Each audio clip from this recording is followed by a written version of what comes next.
De nuevo, muy buenos días a todos. Hoy vamos entonces a centrarnos sobre la neuropsicología clínica, las amnesias. Recordemos que las amnesias no se consideran alteraciones de todos los tipos de la memoria, solamente se consideran alteraciones de la memoria episódica o memoria contextual, ¿sí? Que es una de las memorias explícitas, declarativas, la cual usamos, o sea, es una alteración propiamente en la formación o recuperación de recuerdos, o en el control y fidelidad de los recuerdos, ¿sí? De los hechos, eventos, palabras, listas y demás. Entonces, pero por lo general las amnesias están conservadas otros tipos de memorias. Por lo general en las amnesias están conservadas las memorias implícitas en todos los tipos de amnesias y están conservadas la memoria semántica. ¿Sí? Dado que hay una alteración en la formación y recuperación de recuerdos, también puede verse alterada la memoria autobiográfica, dependiendo del tipo de amnesia. También muchos de los aprendizajes emocionales o memorias emocionales, si bien es cierto, no se recuerda el episodio, sigue los componentes afectivos, de condicionamiento, pueden estar tan conservados, ¿no? Entonces, esto yo creo que lo ven muchísimas personas con amnesias por demencias, por ejemplo, en personas con enfermedad de Alzheimer, donde eh, todavía componentes musicales, las voces, si bien es cierto, no logran acceder a recuerdos, o en algunos momentos pueden acceder de forma limitada a algunos recuerdos, sí cambian los estados de ánimo, sí ejercen una influencia sobre la conducta, ¿no? Bueno, entonces, rápidamente, y ya habíamos hablado un poco sobre que hay una división grande entre tipos de fallas o tipos de amnesias. Entonces, una amnesia, recuerden que es una alteración de la memoria episódica ocasionada por un daño cerebral, ¿sí? Que se hace adquirida. Ya se tenía la memoria episódica bien desarrollada y por daño cerebral se pierde la capacidad de formar o almacenar o evocar los recuerdos. Tenemos desde una lesión hacia atrás, lo hemos llamado amnesia retrógrada, y desde la lesión hacia adelante, o sea, la incapacidad para formarlas, sería amnesia anterógrada.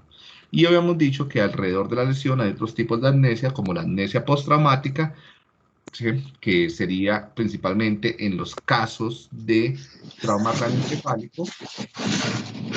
¿Sí? Bien. Bien, la amnesia anterógrada ya le hemos hablado, que sería la incapacidad para formar un recuerdo a partir de una lesión cerebral, ¿sí? O un evento traumático. Eh, hay grados variables de amnesia anterógrada, desde fallas leves hasta amnesia grave o severa, en los cuales no se pueden formar los recuerdos, ¿no? Como eso se ha representado en novelas, en el cine, y pues no sé si han visto la película Memento. Sería bueno que la vieran, que esto les permite aclarar. Yo creo que al momento de hacerla tuvieron en cuenta varios componentes neuropsicológicos o de neurociencia cognitiva. Otras películas como la de Drew Barrymore, Mil veces besada, algo así, no me acuerdo.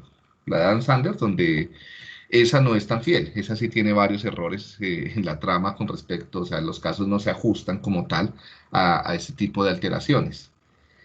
Pero bueno, o sea, no es que uno se cueste dormir y al otro día no se pueda acordar de lo que hizo el día anterior, como lo muestran ahí. Eso no es así de sencillo, o sea, es más en términos de si cambias la atención o no. Entonces vean Memento, que Memento es muy buena y además la trama es genial y es de Christopher Nolan, que es un muy buen director, ¿no? Que hace poco sacó Tenet, si no estoy mal, que también es muy buena. Pero bueno. Entonces, en la amnesia anterógrada, por lo general, y como este es el caso del paciente HM, estos también son los casos de amnesia hipocámpica. Entonces, la amnesia hipocámpica se compone principalmente de amnesia anterógrada, se conserva el aprendizaje motor. Entonces, las personas pueden aprender, por ejemplo, a conducir un auto, o pueden aprender a tocar un instrumento, aprender a bailar, ¿sí? Tal vez lo que no recuerden es que lo saben, pero lo pueden realizar. O no recuerden también cuándo lo aprendieron o cómo lo aprendieron, pero sí lo pueden hacer. ¿Sí? Entonces ahí es la división entre el saber que hemos vivido y el saber hacer cosas, ¿no? Entonces el saber hacer cosas se mantiene independientemente de el saber qué, dónde, cuándo lo vivimos y reactivar esa memoria. ¿Listo? Bien. Por lo general, ya les ha hecho, bueno, no hay amnesia. La amnesia retrógrada, ya habíamos hablado también, que puede seguir la ley de Ribot, donde principalmente la falla es de almacenamiento, aquí la falla principalmente es de codificación, y pues es mucho más rara, ¿no? Es muy poco probable que una persona pierda los recuerdos o la capacidad de formar los recuerdos que ha tenido. Esto por lo general sucede en daños cerebrales masivos que comprometen grandes porciones de la corteza cerebral o del tálamo, o sea, es organizaciones muy grandes y principalmente en el envejecimiento. Bien. Habíamos hablado de la confabulación como un síntoma o como un síndrome, ¿sí?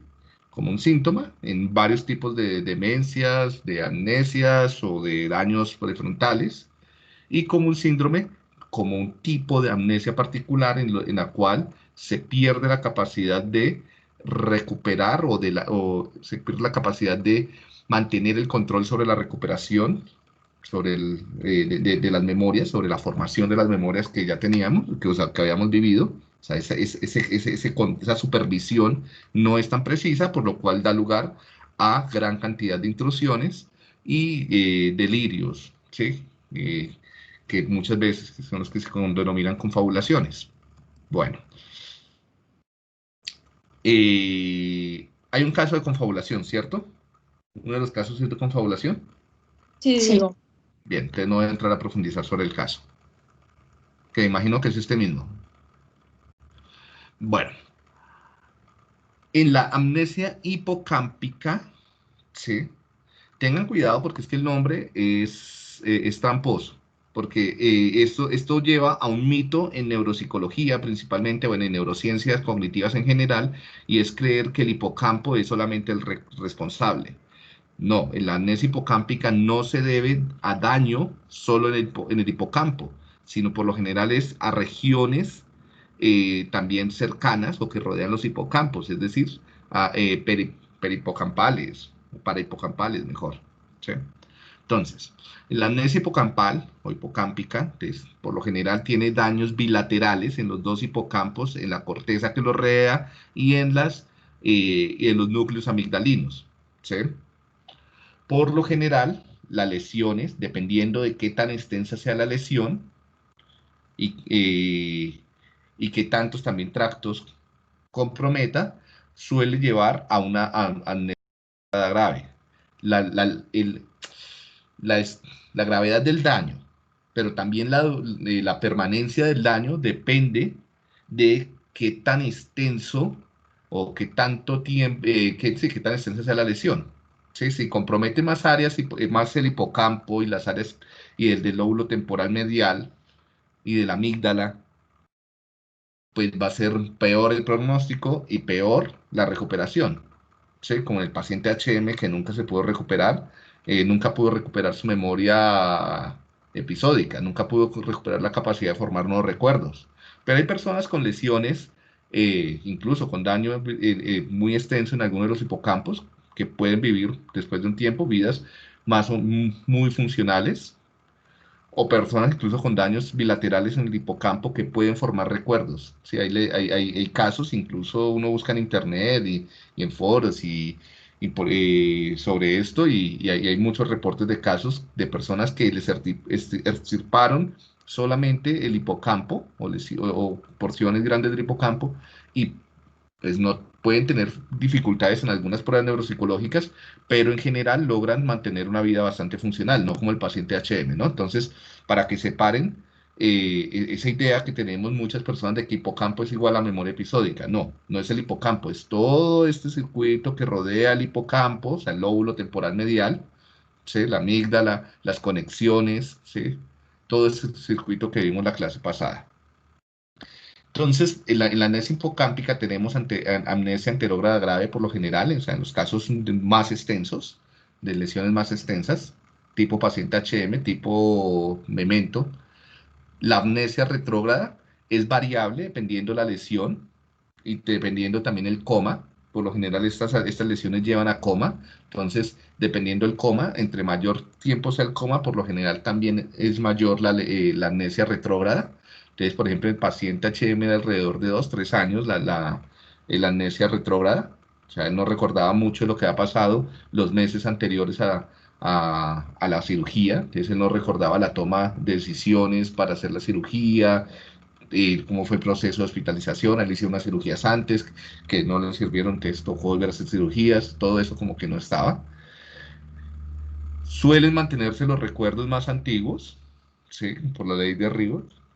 La memoria corto plazo y la de trabajo, bueno, pues la corto plazo suele estar conservada y la memoria de trabajo está limitada al foco atencional, ¿no? Entonces, si hay tareas que rivalicen por el foco atencional, tenga que reorientar su atención, pues entonces no va a poder realizar la tarea porque puede ser que no recuerde el objetivo de la tarea. O sea, para qué está ahí o qué estaba haciendo. ¿Sí? Muchas veces los pacientes reconocen que tienen la limitación, entonces esto puede facilitar la intervención, las estrategias compensatorias. Por lo general no se inventan los recuerdos. Pueden haber intrusiones, pero pues no generan estos delirios que generan confabulaciones. Y por lo general no hay problemas en la orientación atencional. ¿Sí? Bueno, y lo que hemos hablado, las memorias implícitas conservadas. Entonces, el caso más paradójico es el del paciente HM. Acá hay un videito que pueden ver sobre la vida del paciente HM. Se los dejo para que lo vean después. ¿Sí? Que es bien ilustrativo. O lo vemos ahora, un momento. Bueno, y la lesión, bueno, entonces el paciente HM, porque se llamaba Henry Molaison, ¿sí? Donde tuvo una lesión no solamente del hipocampo, y la lesión fue provocada, ¿no? Él tenía una epilepsia refractaria, entonces tenía una epilepsia que era intratable con medicamentos, entonces la opción del médico fue extirpar porciones del lóbulo temporal medial. Creo que le hicieron 2 cirugías, en la primera no funcionó tanto, en la segunda pues extirparon mayor porción, entonces bilaterales. Esto que está en recuadro, pues son los componentes, aquí debería estar la corteza hipocampal, entonces fue todo lo que le extirparon por debajo de este lóbulo temporal, entonces si vemos acá, y le dejaron unas grapas, ¿no? Entonces parte también del déficit tiene que ver con pues, la cirugía en sí mismo, ¿no? Se encontraron lesiones prefrontales, esta lesión no está claramente explicada, si de pronto hubo alguna CVE o hubo alguna infección que no se consideró en su momento.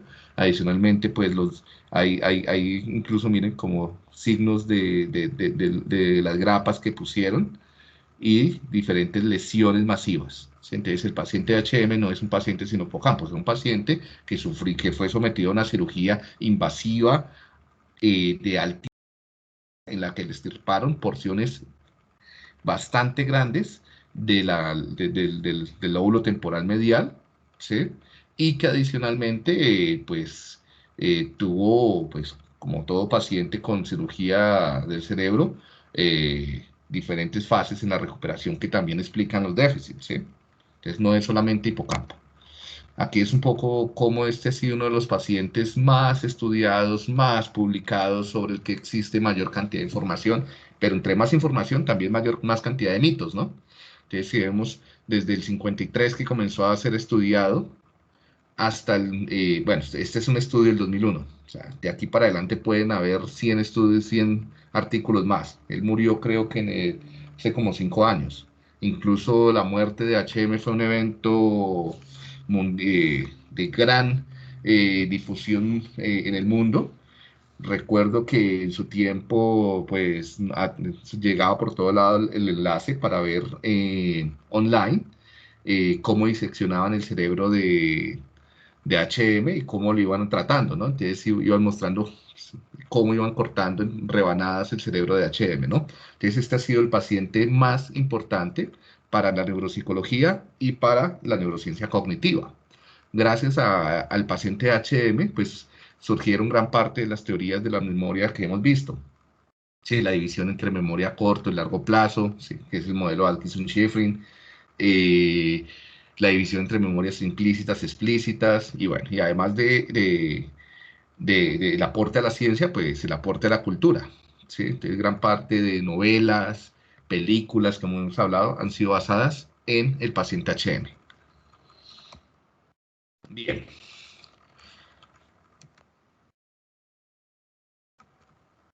¿Me van diciendo si hay alguna pregunta o algún comentario?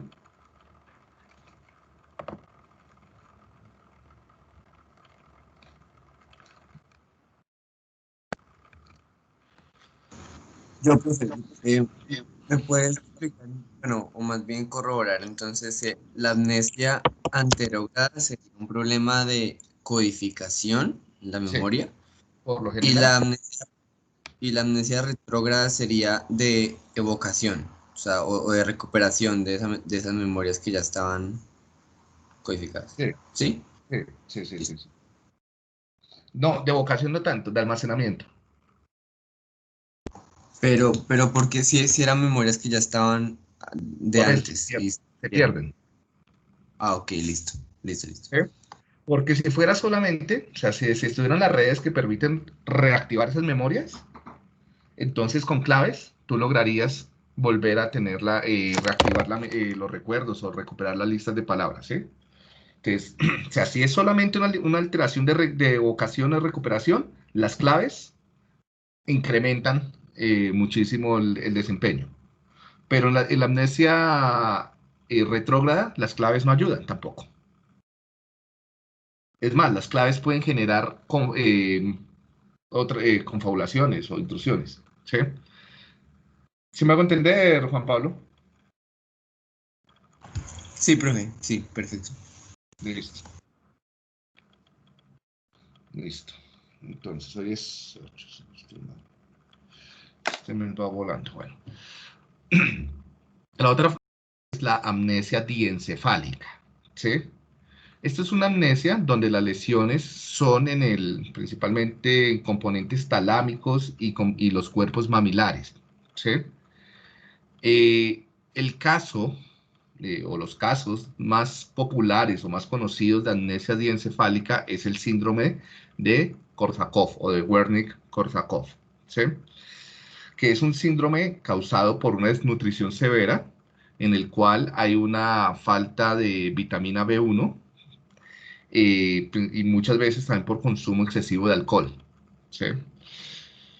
Las lesiones, como les venía diciendo, se suceden en los cuerpos y en los núcleos de los cuerpos mamilares o los núcleos mamilares, en el fascículo que comunica estos cuerpos mamilares, que es el fascículo mamilotalámico, en el trígono, en el cerebro anterior basal, puede haber, como el núcleo de Meiner, algunas veces en el cíngulo, y en el tálamo. ¿Sí? Entonces, pero lo más común es que la lesión sea en los cuerpos mamilares y en el tálamo.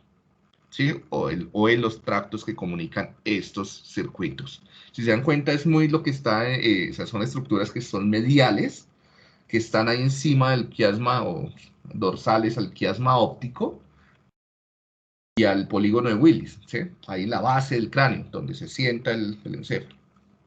Entonces, son bien, o sea, incluso también puede ser ocasionado en algunos momentos por tumores o lesiones vasculares que irrigan estas zonas, aunque son mucho más raras. Lo más frecuente es que sea síndrome de Korsakoff.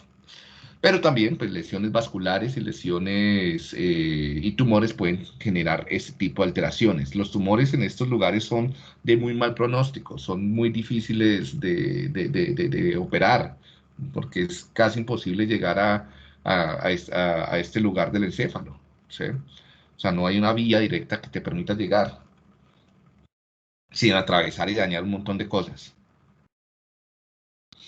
Y bueno, como les decía, también por ACV puede presentarse. Lo que tenemos es una amnesia anterógrada progresiva, ¿sí? O sea, que se va deteriorando. Al principio puede ser simplemente puede confundirse con una falla atencional, te recuerdo de dónde dejaste las llaves, un aplanamiento en la curva de memoria que vimos, que ustedes hicieron, ¿sí? Pero poco a poco, si es más tipo demencia, pues va a ir empeorando, ¿sí? Entonces, amnesia anterógrada, progresiva y variable, ¿sí? Amnesia retrógrada, grave, ¿sí? Entonces, o severa.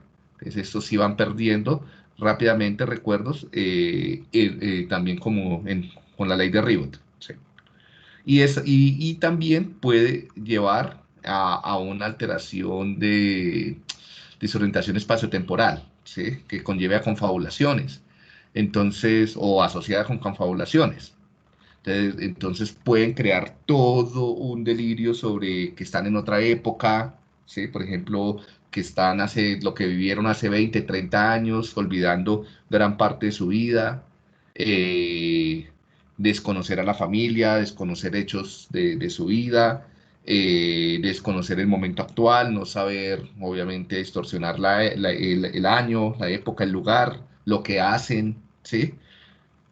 Y eso sí va a limitar enormemente su funcionamiento y su vida. Puede confundirse con eh, un tipo, bueno, puede también ser catalogado como demencia dependiendo de otras alteraciones a nivel de percepción, del lenguaje, supraxias, pero puede confundirse con otras alteraciones de tipo psicóticas, ¿no? Como alteraciones esquizotípicas, dado que comienzan por las confabulaciones. Pero aquí el síndrome principal es la amnesia retrógrada y la amnesia anterógrada variable. Por lo tanto, hay anosognosia, entonces ellos sí pierden enormemente la capacidad de saber o de reconocer que tienen un problema cognitivo, por lo tanto la recuperación es muy problemática. Ocurren muchísimos falsos reconocimientos, entonces, por ejemplo, confunden a las personas que los rodean con familiares o personas que conocieron, incluso o de sus delirios, ¿sí?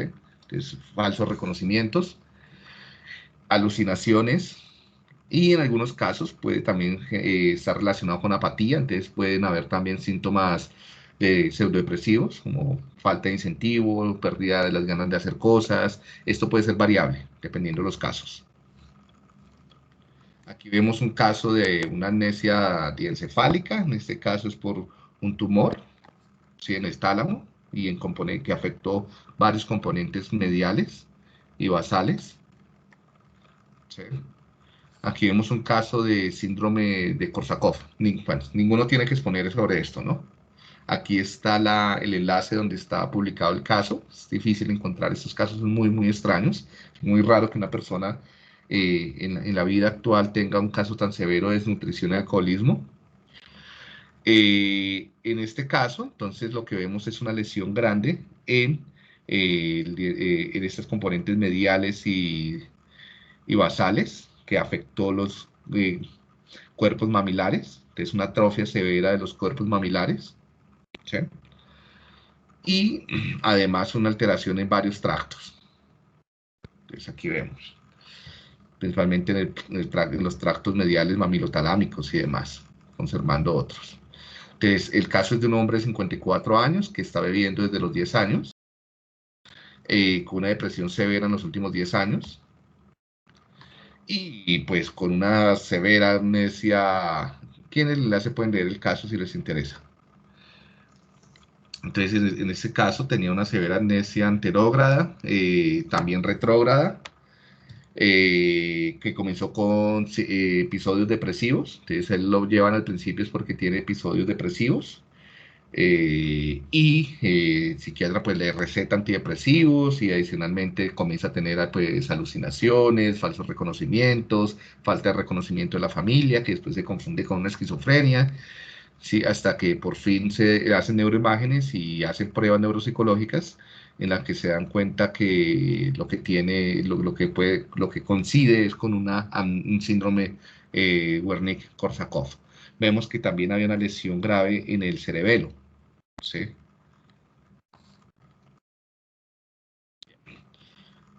¿Alguna pregunta del síndrome de Korsakoff?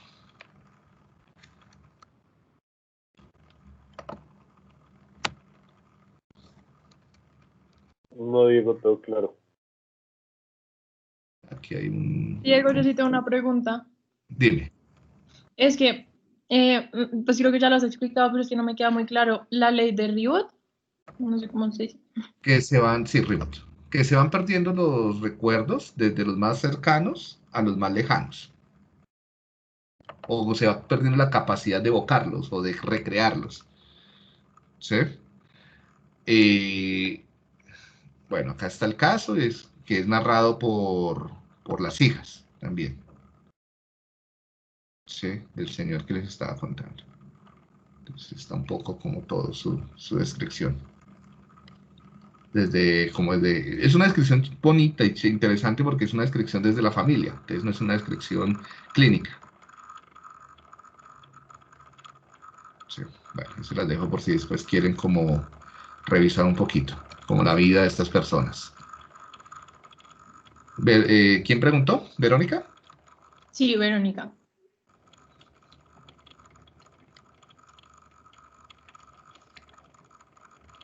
Profe, yo tengo una pregunta también. ¿Quién es?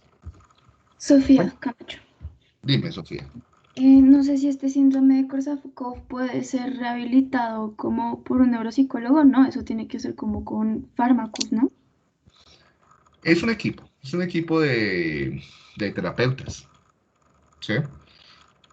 Y el equipo está integrado tanto por psicólogo, porque también hay componentes clínicos, ¿no? Entonces, que tal vez requieren intervención eh, clínica, psicológica, por los problemas de estado de ánimo y demás. Neurólogo, pueden haber componentes de problemas, alteraciones del comportamiento, entonces agresión, apatía, ¿sí? Que requieren entonces intervención psiquiátrica y las alteraciones cognitivas, que entonces requieren intervención de neuropsicología.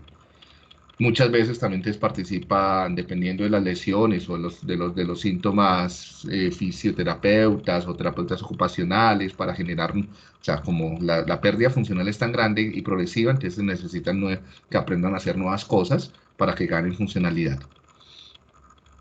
¿Sí? Ok. O sea, no sería algo degenerativo.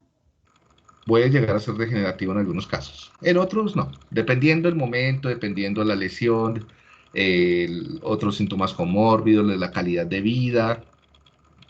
Sí, entonces es un equipo que por lo general debería intervenir. Vale, gracias. Bueno. La amnesia postraumática. Entonces, la amnesia postraumática es causada por un trauma craneoencefálico, básicamente. ¿Sí? Se da tanto por las lesiones a nivel neuronal, de los axones, el rompimiento de los axones, como también por los diferentes alteraciones vasculares, como las hemorragias intracerebrales, hematomas, ¿sí? Que se pueden presentar. En muchos casos, al afectar el sistema activador reticular ascendente y pues, la corteza, la inflamación, todo el cambio metabólico, hemodinámico, el equilibrio que hay dentro del encéfalo, pues se genera una amnesia tanto retrógrada como anterógrada. ¿Sí? Por lo general, y dependiendo, o sea, no siempre hay coma. Puede haber amnesia anterógrada, postraumática sin coma, pero en la mayoría de los casos hay coma. Cuando hay coma, pues estamos hablando por lo general de trauma craneoencefálico de severo, de moderado a grave, sí, o a severo, y pérdida de conciencia. Entonces, después del coma y la pérdida de conciencia, hay amnesia retrógrada de unos días, dependiendo del caso, o hasta meses. Y antes de la lesión va a haber amnesia anterógrada, que puede, dependiendo también del coma, puede variar, como lo he dicho, por lo general, a mayor tiempo de coma, mayor amnesia anterógrada. Pero, por ejemplo, si no hay pérdida de conciencia y si no hay coma, o si hay pérdida de conciencia por unos pocos minutos nomás, o sea, un trastorno, un trauma craneoencefálico moderado, ¿sí? Puede ser que haya amnesia anterógrada de unas horas, o incluso en el trauma craneoencefálico leve, ¿no? Hay casos reportados, por ejemplo, de concusiones en deportes o algo así, que muchas veces después del trauma, o golpes, accidentes de tránsito, que pierden incluso horas anteriores al accidente, ¿sí? Que lo último que recuerdan es haber salido de la casa, no recuerdan navegando, no recuerdan haberse subido al carro, no recuerdan, ¿sí? Entonces, esto es, por lo general, correlaciona con el nivel de pérdida de conciencia. Y a mayor cantidad de pérdida de conciencia, mayor cantidad de tiempo, pues por lo general la amnesia retrógrada será mayor. Y la amnesia anterógrada será lo que pasó después de la lesión, que es que también está relacionada. Suele estar acompañado de estado confusional dependiendo también del cómo de la pérdida de conciencia, que puede oscilar entre minutos a horas o a días, el estado confusional, de no saber, con desorientación en tiempo, lugar, persona, no saber dónde estás, qué pasó, qué día es. Puede haber una laguna amnésica alrededor del trauma, ¿sí? Que ya la acabé de explicar. Y en algunos momentos, y en algunos casos, dependiendo del estado confusional, pueden haber confabulaciones. Entonces, inventarse lo que pasó alrededor del accidente, inventarse lo que pasó. Eso es bueno tenerlo en cuenta a los que les guste la psicología forense, ¿sí? Porque muchas veces, pues, si hay confabulaciones o intrusiones graves, ¿sí? Post accidente, pues el testimonio va a ser muy difícil que sea usado para cualquier tipo de corte, tribunal, acto administrativo, civil, penal, lo que sea. ¿Sí? Por ejemplo, si un accidente de tránsito, tú tienes que ser testigo sobre el accidente. Entonces, puede ser que ese testimonio sea invalidado por una examinación neurológica. ¿Sí? Entonces, ahí necesitas tener el TAC o la imagen cerebral, más la evaluación neurológica post-trauma. ¿Sí?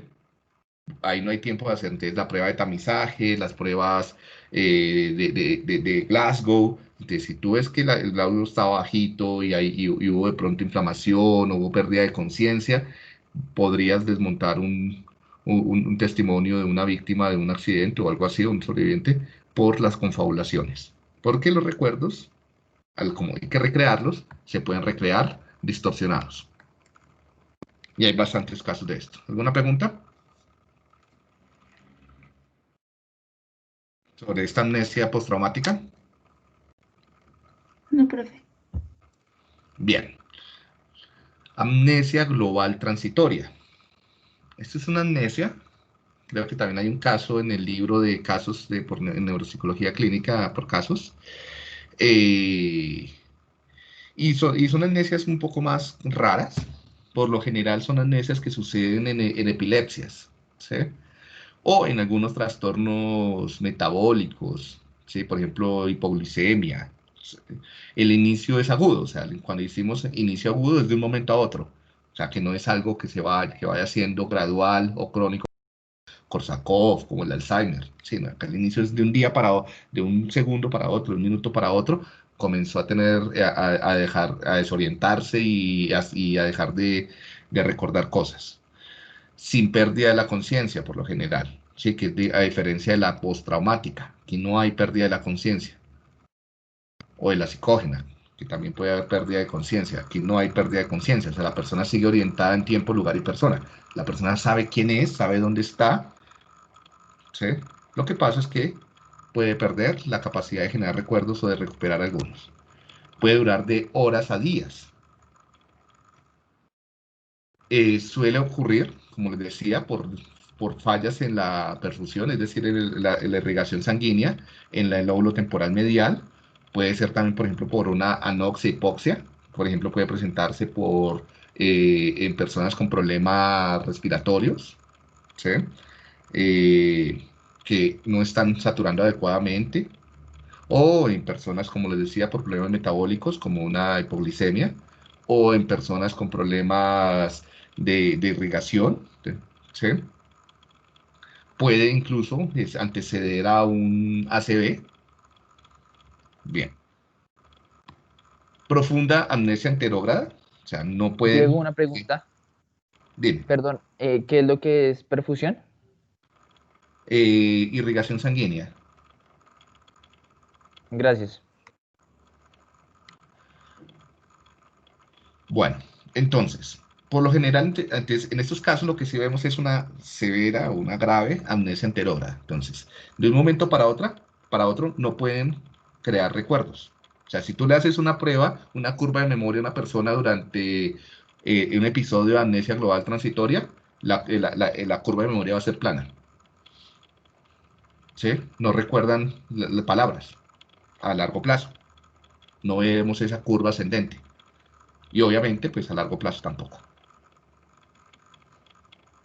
Y bueno, y va a caer, ¿no? Plana al principio, cada vez que le repites la palabra no vas a ver incremento en las palabras recordadas y a corto y a largo plazo cae no recuerdan palabras, dependiendo pues de la intensidad, como les digo, esto puede ser algo de unos minutos, ¿sí? Que simplemente no crees, no codifiques información, no crees los recuerdos, o de días, ¿sí? Hay personas que le pueden durar días, o sea que esto va a generar entonces como una laguna en sus vidas. Y la amnesia retrógrada es variable, entonces muchas de esas personas pueden, pues por eso es que están orientadas, saben quiénes son, saben dónde estaban, saben qué estaban haciendo. Pero también se puede presentar el caso que comiencen a olvidar minutos, horas anteriores al inicio de la amnesia global transitoria. Entonces que no sepan qué estaban haciendo las horas anteriores al inicio de la amnesia global transitoria. ¿Sí? Es difícil, incluso algunos podemos haber pasado por episodios de estos y es difícil saberlo. Porque si dura unos pocos minutos, pues simplemente quedará como una lagunita que no le prestamos atención. Se han visto casos donde se puede presentar solamente para un componente verbal o visoespacial, ¿sí? O para componentes incluso acompañados casi como una negligencia, ¿no? De un solo campo atencional, pero esto es más raro. Entonces puede estar también acompañar eh, trastornos de negligencia. Esto sí es más raro, ¿no? Que es que sea solamente verbal o espacial. Entonces hay personas que solamente no pueden aprender palabras que se las digan, pero sí las pueden aprender si se las escriben. O lo contrario, no pueden crear recuerdos visuales o espaciales, pero sí verbales. Entonces, esto depende si es unilateral o bilateral, es decir, si la alteración está implicando los dos hemisferios o un solo hemisferio.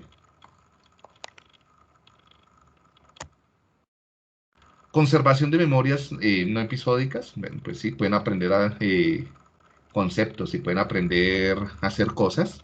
Conservación de la identidad, gradiente temporal para la amnesia retrógrada, asociada a, también se puede ver, por ejemplo, a consumo de drogas, como les decía, epilepsia, terapia electroconvulsiva, accidentes, como también les había dicho, cerebrovasculares o TC leves, y pues básicamente cualquier cosa que pueda alterar el funcionamiento, la irrigación del lóbulo temporal medial, unilateral o bilateral, por unos minutos, o unas horas, o unos días. ¿Sí? Entonces, esto es importante, no confundir esta con la amnesia postraumática, ¿sí? Porque en la amnesia postraumática suele haber desorientación y suele haber coma. O sea, hay un trastorno atencional en la amnesia postraumática. Aquí aquí no hay un trastorno de la alerta atencional.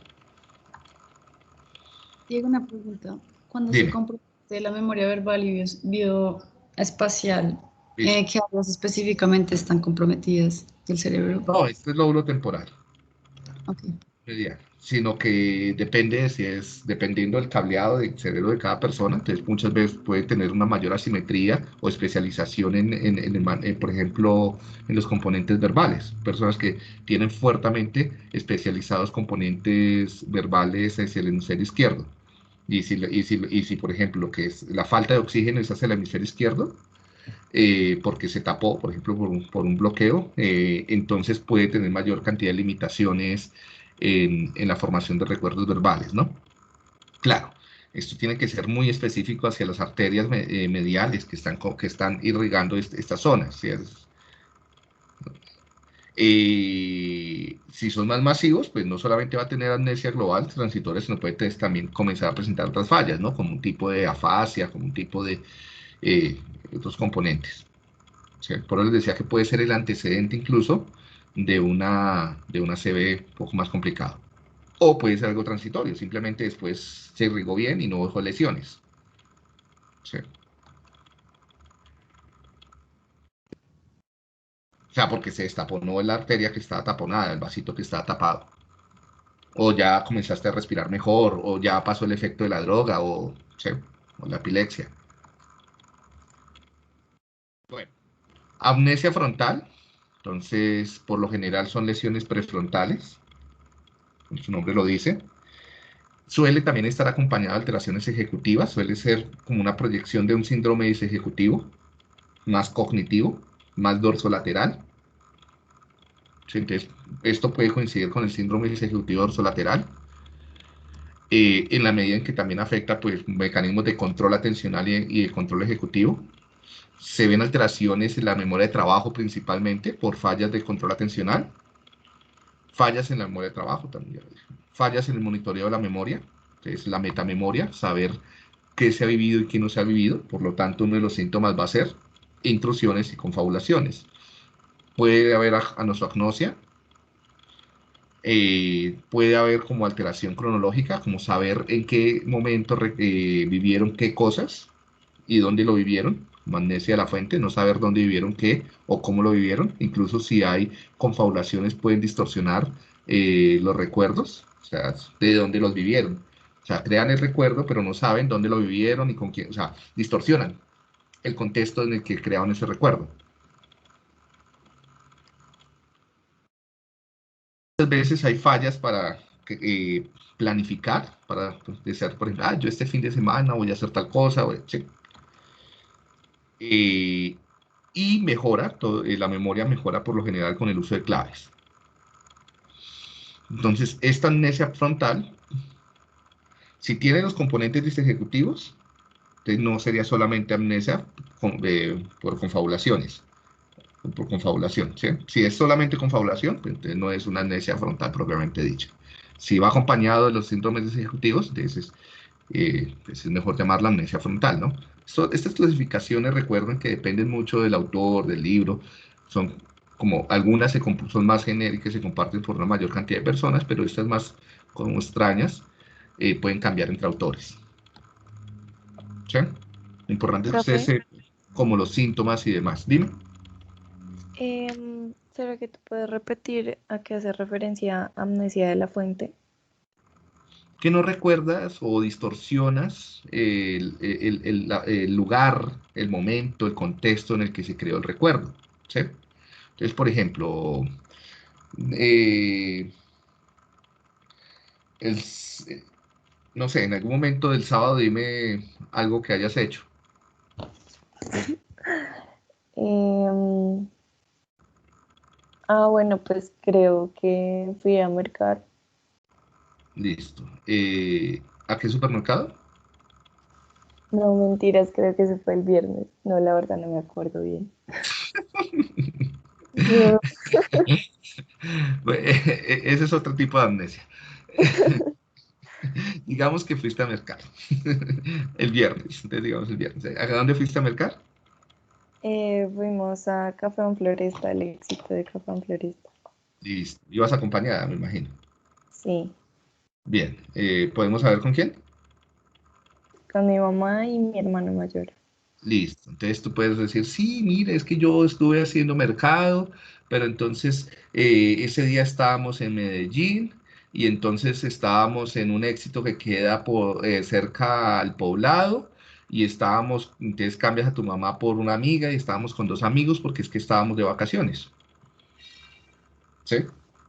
Ah, O sea, ok. recuerdas el evento, pero cambiaste las personas, cambiaste el lugar, cambiaste la época y cambiaste muchas cosas por también parte de las confabulaciones, ¿no? Entonces la amnesia de la fuente es no recordar o distorsionar el lugar, el contexto y el momento en el que se creó el recuerdo. ¿Se me hago entender? Y eso pasa siempre, o sea, eso O no lo... recordarlo, o puedes decir, uy, sí, yo estaba haciendo mercado, pero no me acuerdo dónde. Recuerdo que hicimos mercado, pero pues ni idea, ni con quién, ni dónde, ni qué estábamos haciendo. O sea, que estábamos allá, recuerdo. ¿Eso les sucede con todos los recuerdos o solo con algunos recuerdos? No, con algunos. En la amnesia frontal lo que encontramos es una mayor cantidad de errores, ¿sí? Recuerden que estos síndromes neuropsicológicos son graduales o sea, es un gradiente, o sea, no todo el mundo tiene el caso extremo. Lo que pasa es que lo que se vuelve famoso son los casos, pero hay desde errores leves hasta los errores mucho más graves, ¿no? Y no es simplemente, y esto no se explica por un problema atencional, porque muchas veces pues uno es por inatención, ¿sí?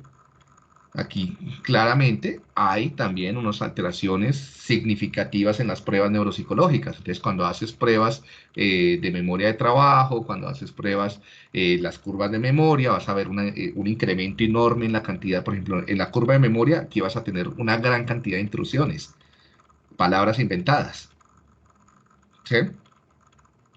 Y vas a ver una curva muy baja, o sea, porque hay más errores que aciertos. Se inventó la mayoría de las palabras. Y puede ser que no recuerde a los 3, 4 días, puede ser que no recuerde cuándo lo hicieron. Dice, uy, sí, yo lo hice, pero no recuerdo en dónde. Doctor, estábamos, de pronto como que estábamos en su casa y estaban en el consultorio. ¿Sí? Amnesia o distorsiones de la fuente. Entonces, cuando tú le das claves, pero recuérdame que habían unos aliños y había uno que comenzaba por A, uno que comenzaba por C. Y entonces, sí, era tal. Entonces, mejora con claves, claves semánticas o claves fonológicas. ¿Sí? Ustedes pueden usar los dos tipos de claves.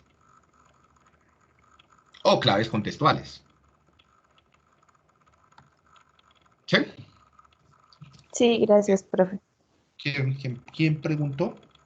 Melissa Huertas. Meli, bueno. Huertas. Entonces ya sabemos que Melissa está muy ocupada y no recuerda qué días va a marcar. Bien. Creo que hay alguien que tiene para final de semestre enfermedad de Alzheimer. Sí, Diego, mi grupo, el grupo Entonces no voy a 3. entrar a profundizar mucho sobre enfermedad de Alzheimer. Por lo general, la enfermedad de Alzheimer hay varios. No hay un único, no es tan homogéneo. Hay varios tipos, hay varias formas, hay varios perfiles cognitivos de la enfermedad de Alzheimer. Lo que suele verse más, con mayor claridad, es alteraciones degenerativas en los componentes basales, ¿sí? Del encéfalo, en esto que se llama como cerebro anterior basal, y en el lóbulo temporal medial, ¿sí? Aquí vemos como la progresión de alteraciones. Muchas veces, o sea, la pelea siempre está sobre cuál es la causa, si estas placas amiloides o si los ovillos neurofibrilares, ¿sí? Como las dos hipótesis. Muchas veces es una combinación de los dos. Y también esto puede llevar también a la variación de perfiles. Las causas de que se generen esas placas amiloides y estos ovillos neurofibrilares, pues son diversas. Y esas las van a explicar mejor nuestros compañeros más adelante. ¿Sí? Entonces, estas alteraciones pueden llevar a grados variables de amnesia anterógrada y grados variables de amnesia retrógrada. No es la única demencia o enfermedad que conlleva a pérdida de la memoria. Entonces, hay que tener muy claro, porque solemos pensar que toda persona que está envejeciendo y que tiene pérdida de memoria tiene Alzheimer, y esto pues entonces está inflado. Por lo general, para diagnosticar como tal enfermedad de Alzheimer, se deben cumplir una cantidad de criterios clínicos, pero adicionalmente muestras histopatológicas post-mortem de que hayan ovillos y placas, ¿sí? Y esto por lo general nunca se hace. Entonces muchas veces se diagnosticó, se pensó que el familiar tuvo enfermedad de Alzheimer, lo que tuvo fue otro tipo de enfermedad que nunca supimos cuál era, que también alteró la memoria y el funcionamiento cognitivo, ¿sí? Y pues eso es sustantivo, porque de eso depende como toda la intervención preventiva a futuro, ¿no? En las familias. Otros tipos de amnesias, está como el chiste que no lo había dejado. Bueno, claro que eso también nos pasa a algunos más jóvenes. Profe, Carolina. y de hecho cuando decías que como que puede ser una como degenerativa, pero yo pues en psicobiología me tocó también hablar de Alzheimer y había reportado como Alzheimer de comienzo temprano, entonces eso ya podría como que relacionarlo con de pronto fisiología más, como que una degeneración o algo así, o algunos predictores. Te entendí la pregunta, Carolina. O sea, te entendí que hay Alzheimer de inicio temprano. que por lo general son más agresivos y tienen componentes genéticos más claros o componentes ambientales de factores, o sea, muy particulares. Pero ¿qué es lo que me preguntabas como tal? Sí, precisamente esos componentes genéticos podrían estar relacionados con hereditarios o algo así. Hay que hacer estudios familiares. Puede ser que sí, o puede ser algo ambiental. Puede ser que la persona estuvo expuesta a tóxicos o tuvo pequeños ACVs, ¿sí? Por eso es que hasta que no se tengan o sea, acompañado de neuroimágenes, de una buena evaluación neuropsicológica, y al final la prueba contundente va a ser después de muerto, ¿sí? Que vamos a saber si en realidad está teniendo la neurodegeneración era por placas y ovillos, ¿sí? Pasa lo mismo como con la encefalitis, el ST, encefalitis crónica traumática. ¿Se acuerdan que vimos cuando vimos trauma encefálico? Que la prueba reina va a ser hasta después de muertos si tiene las agregaciones de proteína tau, ¿sí? Entonces lo mismo pasa con el Alzheimer. Entonces, claro, ¿qué es lo importante? Por eso también toda la parte clínica y psicosocial es importante. Si no hubo como a factores causales ambientales, o sea, no estuvo expuesta a sustancias, si no tuvo un accidente, si no tenía hipertensión, si además es un poco joven y hay antecedentes de demencia en la familia, pues tú puedes, cada vez tienes más evidencias para decir, sí, hay un Alzheimer y hay unos componentes hereditarios genéticos, ¿no? Recuerden que no toda la herencia es genética, hay herencias no genéticas. Eh, ¿Sí? Entonces, de eso depende. Y si se muere y le haces, ustedes tú pides que por favor hagan el análisis histopatológico y hacen el análisis histopatológico y las encuentran las placas y demás, sí, definitivamente hay unos componentes. Entonces, ¿cuál es el paso a seguir? Hacerse en los hijos o en las familias, o los familiares relacionados, pruebas genéticas para identificar genes de riesgo, que ya están más o menos mapeados. Y si encontramos estos genes de riesgos, entonces debes comenzar a hacer evaluaciones periódicas y comenzar a hacer terapia profiláctica, preventiva, ¿no? Comer bien, hacer deporte, evitar, ¿sí? Ciertos componentes que puedan desencadenar el Alzheimer precoz. ¿Vale, Carolina? Sí, profe, gracias. Bien. Bien, entonces, hay otra que se llama amnesias por encefalitis o estos síndromes herpética, y es herpes, que genera unas lesiones grandes del lóbulo temporal medial, ¿sí? Esto pues afectando los componentes parahipocampales que pueden generar una amnesia similar a la hipocampal. Y si se vuelve más masivo, pues puede generar incluso amnesias parecidas al síndrome Korsakoff. Entonces aquí vemos varios casos de encefalitis herpética. Entonces también es bastante frecuente que personas con herpes que llegó al cerebro puedan tener encefalitis y tener amnesias gravísimas. Bueno, y la amnesia psicógena, Eh, dime. Perdón, ¿en qué se diferencia con respecto a la hipocampal que pones ahí? O sea, dices que es similar, pero ¿en qué se diferencia para tenerla como más clara? La causa, Ajá, ah, ok. ¿sí? Que aquí lo que vemos es una inflamación debida al herpes. ¿Sí? Entonces, el diagnóstico sería amnesia hipocampal de tipo ocasionada por encefalitis herpética. ¿Sí? O sea, serían también sería una amnesia hipocampal.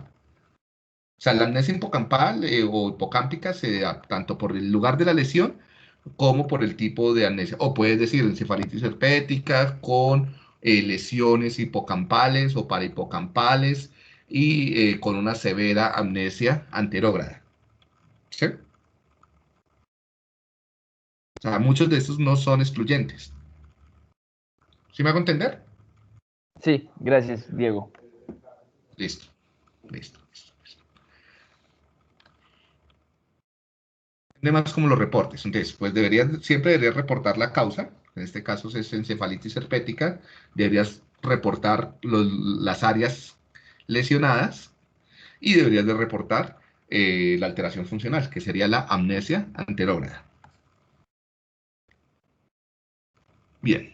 En la amnesia psicógena, que es sobre esto hay bastante también como mito y es lo que tenemos es, y también, o sea, hay literatura la que quieran, y esto se ha prestado pues también para varias teorías psicológicas que a muchos les suenan extrañas, ¿sí? Y es amnesias ocasionadas por eventos pues, traumáticos, no en el sentido de trauma craneoencefálico, sino emocionales, por eventos emocionalmente intensos, ¿sí? Para muchos es una categoría controversial, ¿sí? Pero pues o sea, sobre esto hay de todo, ¿no? Hay trabajos serios, hay trabajos no tan serios, bueno, entonces hay que tomar esto con pinzas. Entonces, lo que se sabe es que, por un lado, en algunas personas, esto no se puede negar, pueden tener amnesia asociada a eventos emocionales intensos y por lo general aversivos. Por ejemplo, una exposición a un evento cercano a la muerte, ¿sí? Un robo, un abuso sexual, un rapto, eh, un evento terrorista, un combate. Entonces puede generar amnesia post retrógrada y anterógrada. O sea, retrógrada de unos minutos a horas anteriores al evento emocional, y anterógrada, pues que no recuerdan lo que pasó alrededor del momento emocionalmente intenso. ¿Sí? Es más difícil evaluarlo porque por lo general la evaluación que uno hace es es cuando ya la persona está estable, ¿no? Entonces, pues ya no va a haber amnesia. Entonces es más el reporte que hace la persona. ¿Qué es lo que se sabe? Que si hay amnesia es porque el encéfalo cambió fisiológicamente. O sea, esto no es nada que la mente domina el cuerpo, ni el ello, ni el yo, ni el super yo. ¿Sí? O sea, la explicación neurobiológica es que el evento emocional cambió la perfusión sanguínea, cambió la irrigación, la oxigenación, pues incluso pueden haber mecanismos de neuroprotección similares al síncope vasovagal, por una activación de las vías vagales más antiguas, dorsales, parasimpáticas, que conllevan a un estado como de paralización y de enlentecimiento de la tasa cardíaca y de reducción en la presión arterial enormemente, como una protección al bienestar, a la vida, digo. Y en ese caso, pues puede haber amnesia también psicógena, ¿no? Entonces te paralizaste, te pusiste pálido, y algunos se desmayan y no recuerdan nada, ¿sí? O no se desmayan y demás. Por lo general se reportan tres modalidades de amnesia psicógena. Una disociativa, ¿sí? En la cual también es desencadenada por eventos estresantes, pero aquí el síntoma claro en la disociativa son las alteraciones de la identidad. Esto sí también, esto está en el DSM-5, ¿no? Estos síntomas o estos síndromes disociativos. Y es de inicio agudo, ¿no? Entonces, una persona que de un momento a otro, después de unos días altamente estresantes, puede comenzar a tener alteraciones en su identidad y tener amnesia anterógrada y retrógrada. Anterógrada y retrógrada, ¿sí? Bien, ¿pero por qué? Pues porque el estrés también cambia el funcionamiento del cerebro, ¿no? O sea, el estrés es un hecho biológico y psicológico a la vez. O sea, es que lo psicológico siempre es biológico. O sea, porque no sucede, o sea, por allá en un chakra o algo así. Sucede en el cuerpo y en el mundo social.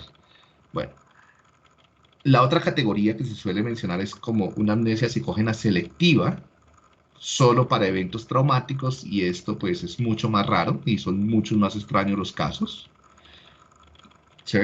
Donde se selectiva, este sería como algo contrario al estrés postraumático. En lugar de rememorar el evento traumático, lo que haría es olvidarlo.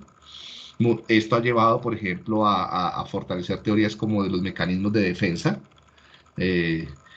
pero pues como les digo, esto es mucho más extraño y no es frecuente que suceda. O sea, y hay pocas teorías que expliquen esta selectividad en el olvido de solamente unos hechos específicos. Esto es más claro, ¿no? Entonces aquí vemos una alteración más global en el funcionamiento del cerebro, que hacen que además hayan confabulaciones y haya pérdidas de la identidad, haya pérdida del control de lo que se está recordando. Entonces hay fallas en recordar hacia atrás y fallas en recordar hacia adelante, o sea, hay que generar nuevos recuerdos. Y desencadenada por ansiedad, la diferencia entre la disociativa y la por ansiedad es que en la de solo ansiedad no hay alteraciones de la identidad. Sí, es como la principal diferencia. Y por lo general en la de ansiedad entonces no habrían confabulaciones tan graves como en esta, en la disociativa. En la disociativa sí esperamos ver más confabulaciones tipo de delirio, ¿no? Que generarían todo el componente disociativo, con un problema de orientación en tiempo, lugar y persona. Vale. ¿Alguna pregunta sobre esto? Sí, Diego, yo tengo una pregunta. Cuéntame. Como estos eventos, como al cambiar el funcionamiento del cerebro, se pueden trabajar como en terapia neuropsicológica para recuperar estos recuerdos, digamos en la selectiva. Es probable que no. Depende del caso. Tendrías que mirar si la alteración es de codificación, de almacenamiento o de recobro. Si fue un problema de codificación, y es que durante el momento traumático, simplemente, dada la alteración psicobiológica, hormonal y demás, no se generaron los recuerdos, entonces no vas a poder recuperar nada, porque simplemente no generaste redes que te permitan recuperar esos recuerdos o que te permitan recuperar esa experiencia. ¿Sí? Y eso ya presenta una limitación en términos de también forense, ¿no? Por ejemplo, los casos de abuso sexual o de violaciones, asesinatos, violencia intrafamiliar. Entonces puede ser que por que durante los eventos traumáticos entrabas en un estado de regulación hormonal, de neurotransmisores, neurofisiológica, oxigenación, perfusión, que te impedía fijar esos recuerdos. Entonces simplemente después, por más que intentes, no vas a poder hacer nada. Así hagas hipnosis, así hagas lo que hagas, eso no se puede hacer. Si el problema es de evocación, si es de almacenamiento tampoco, si fue porque después por algún tipo de trabajo terapéutico o por no querer recordarlos o algo, simplemente se degradaron y se olvidaron, o sea, se perdieron esas redes, pues no, tampoco, o sea, poder recuperar nada. Si el problema es de evocación, con claves vas a poder evocarlo, ¿sí? Entonces ahí sí la hipnosis, el trabajo terapéutico puede funcionar, las claves y generar como el acceso a activar esas redes cerebrales. O sea, si las redes no se formaron o si se degradaron, no hay nada que hacer.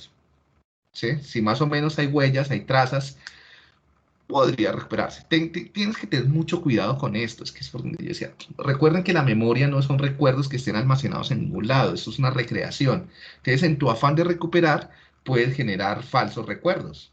Entonces, incluso si usas procedimientos como hipnosis o como charlas, no sé, narrativas, puede ser que estés implantando o facilitando la implantación de falsos recuerdos, que eso ha pasado mucho con víctimas. Entonces, en últimas, terminan creando los recuerdos de la situación falsos, más basados en películas, en cines, o en lo que tú le dices, o en lo que alguien le dijo, que en lo que en realidad pasó. Eso es complicado, ¿no? Porque, o sea, o sea, hay el trabajo ético y que hay que tener mucho cuidado es, si tú en terapia con las ganas de reactivar esas memorias o con el intento que estás haciendo, en realidad lo que estás haciendo es creándolo, entonces puede por un lado generar más daño que bienestar, porque, y eso se ha hablado muchísimo, muchas veces hay el papel ético del psicólogo en trabajo de estrés postraumático, muchas veces reactivar el recuerdo es más perjudicial que benéfico, muchas veces lo mejor es ya dejarlo pasar y listo, ¿no? O sea, no hay que revictimizar a las personas. Eh, si esto, por dado todo lo que yo te digo, no te va a servir como testimonio o va a hacer que el testimonio quede sea impreciso y que de pronto una persona sea condenada o tenga consecuencias legales, civiles, penales, lo que sea, por algo que no existe, pues también tiene un componente ético complicado. Pero lo básico es la reactivación de o volver a hacer pasar a la persona por momentos aversivos, ¿no? Eso se cuestiona mucho incluso en varias terapias cognitivo-conductuales y por eso ha sido cuestionado muchísimo, que la eficacia es muy baja y que sí hacen pasar a las personas por momentos, principalmente por la terapia de exposición. ¿sí? O de reactivación de memorias aversivas. Entonces, que muchas veces no sirve y lo que haces es que la persona se sienta peor y que incluso se agudicen o empeoren los síntomas de ansiedad. Yo tengo una pregunta con respecto a eso. Entonces, ¿cuál sería el propósito de, Espérate, de reactivar eso? ¿quién fue quien preguntó ahorita? Diego, Sara Juanita Cruz. Sara Cruz. ¿Y ahora quién? Sara Garzón. Sara. Cuéntame, Sara. Entonces, ¿cuál es el propósito? De pronto se sale un poquito, pero ¿cuál es el propósito entonces de evocar esas experiencias, ya sean falsas o no? Muchachos, yo no quisiera meterme en ámbitos que no son de mi experticia y de los que es la psicología clínica, ¿sí? Porque también como en muchas áreas de campos de especialización, pues hay posturas y teorías, ¿sí? Hay todos unos modelos cognitivo-conductuales que tienen una tradición antigua, ¿sí? Que resaltan la importancia de la exposición y la importancia de la reactivación de memorias aversivas para trabajar sobre ellas, principalmente para resignificarlos y para hacer desensibilización sistemática, ¿no? Ese sería como el gran objetivo, es que si tú logras reactivarlo, puedes cambiarle el significado que tienes y adicionalmente puedes también generar contracondicionamientos o puedes generar extinción, ¿sí? Pero, como les digo, así como hay trabajos, y trabajos de hace 30, 40 años, un poco más recientes, que resaltan como la utilidad, hay trabajos más recientes que las cuestionan enormemente, principalmente desde terapias de tercera generación, ¿sí?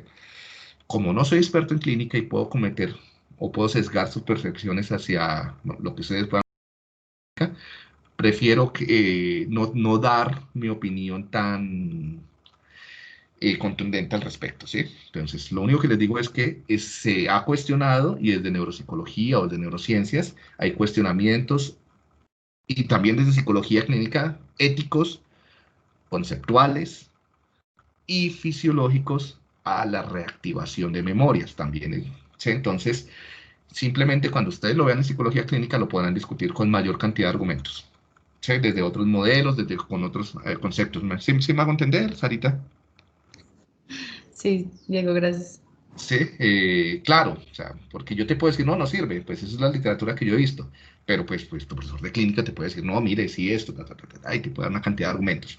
Eso, tú ya vas a decir, pero profe, mire, ¿cuál es éticamente, o sea, primero, cuál es el nivel de eficacia? ¿Qué reportes experimentales con casos y controles o con doble ciego, ¿sí? O con listas de espera, como sea, pues esto necesitamos estudios experimentales, aseguran la eficacia de este tipo de intervenciones terapéuticas de reactivación de memorias? ¿Sí? Entonces, no casos individuales, porque te pueden decir, sí, yo tuve un caso, no, profe, no vamos al caso individual, vamos a los estudios experimentales. Muéstreme un estudio en el que se haya tomado un grupo control o un grupo de espera y un grupo experimental, se le haya aplicado reactivación y se haya demostrado cuantitativamente la recuperación o la mejoría en indicadores de bienestar o indicadores clínicos, ¿sí? Y hoy te vas a dar cuenta que no es que hayan muchos de estos estudios, que muchas de estas terapias pues pueden escasear, otros las puedes buscar. Entonces, si no es tan fiable, si puede ser que a unas personas sí les sirve y a otras no, ¿cuál es el argumento para someter a una persona a una exposición emocionalmente aversiva que definitivamente puede generarle más daños? Y también pueden argumentar, si se ha demostrado que muchas personas salen peor de la terapia que como ingresan, entonces, ¿cuál es el rol ético? ¿Sí? Eso en cuanto a la clínica.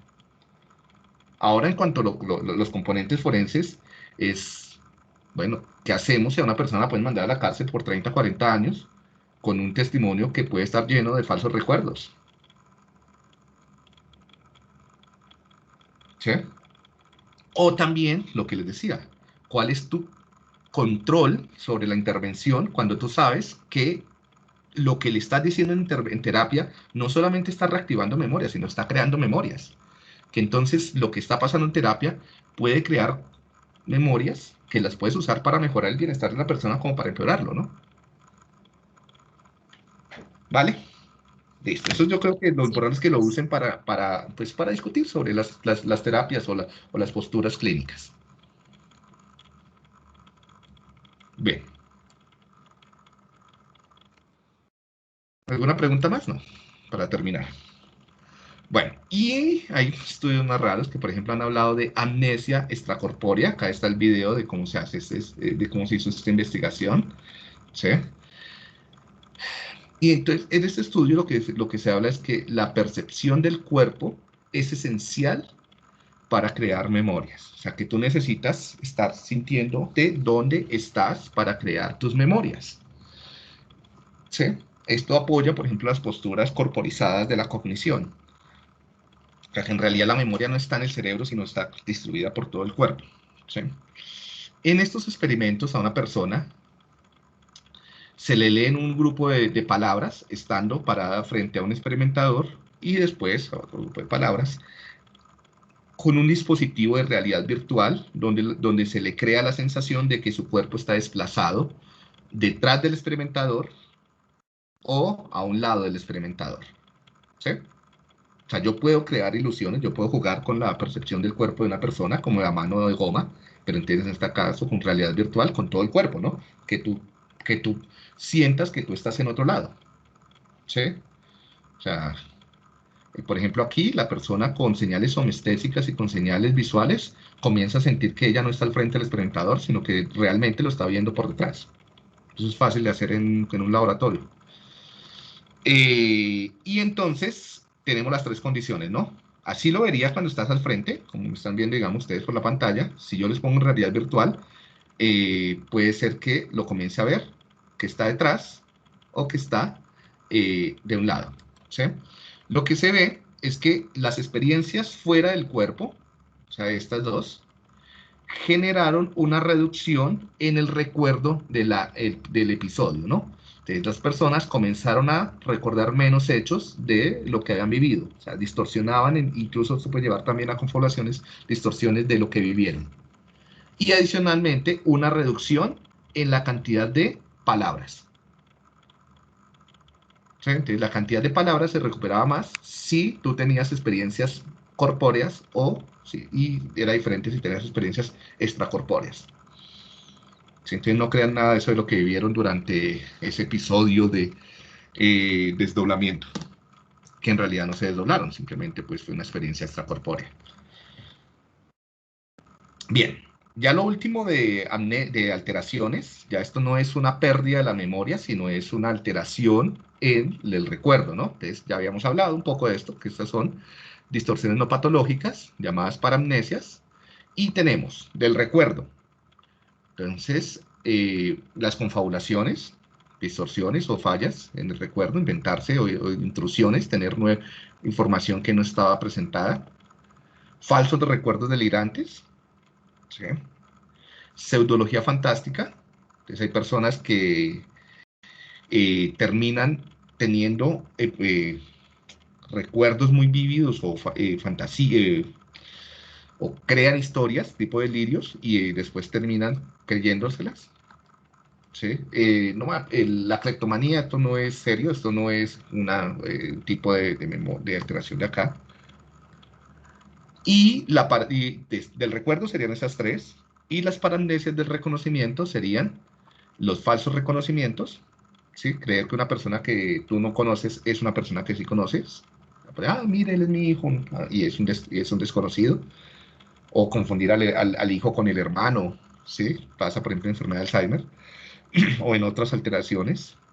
Las paramnesias de reduplicación. Bueno, el falso reconocimiento también es no solamente con personas, sino también con lugares. Entonces, esto sería más específico hacia familiares.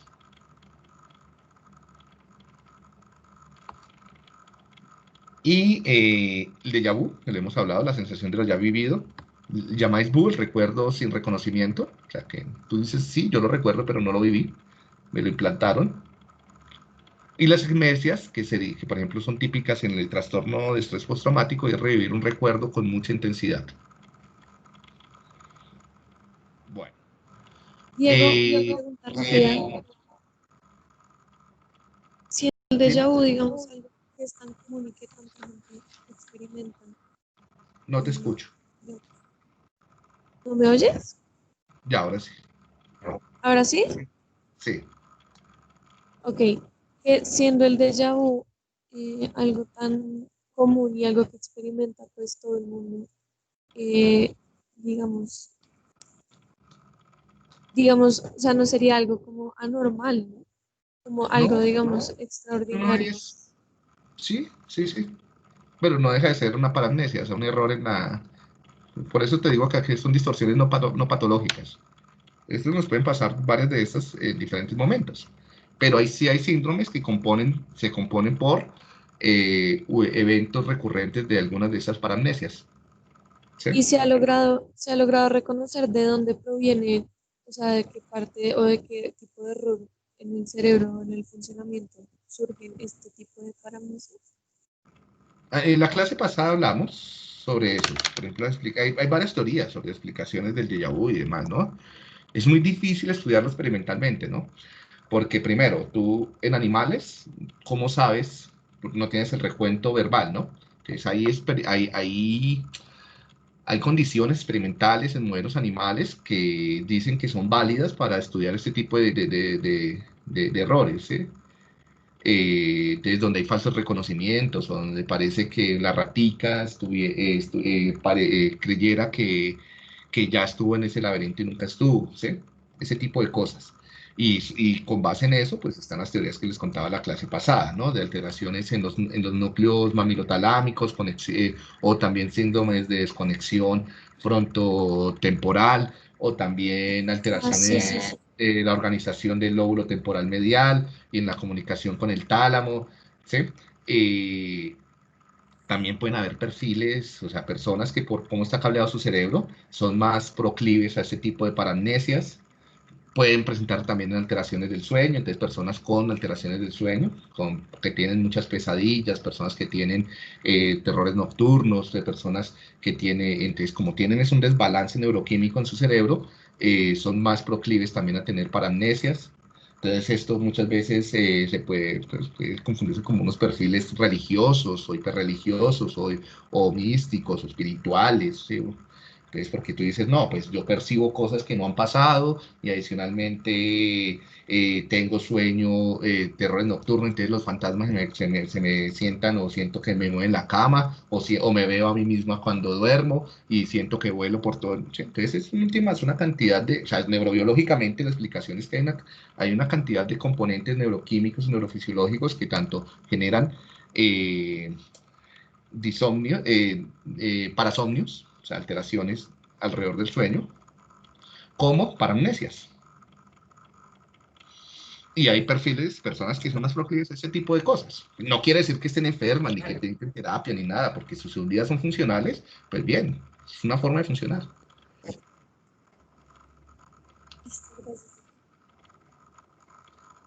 Sí, bien. Bien, acá hay entonces algunas de las alteraciones que conllevan principalmente a varios de los tipos de amnesias. Entonces tenemos lesiones en la arteria concomitante anterior, la encefalitis herpética, encefalopatías anóxicas principalmente. Entonces, por ejemplo, por ahogamientos, muchas veces personas que han estado, que han broncoaspirado, ¿sí? O que han tenido hipoxias o anoxias graves, incluso que han sido revividas después de minutos de haber tenido pérdida de la respiración, paros cardiorrespiratorios, regresan con serias lesiones cerebrales, principalmente el lóbulo temporal medial, que conlleva a amnesias graves. ¿Sí?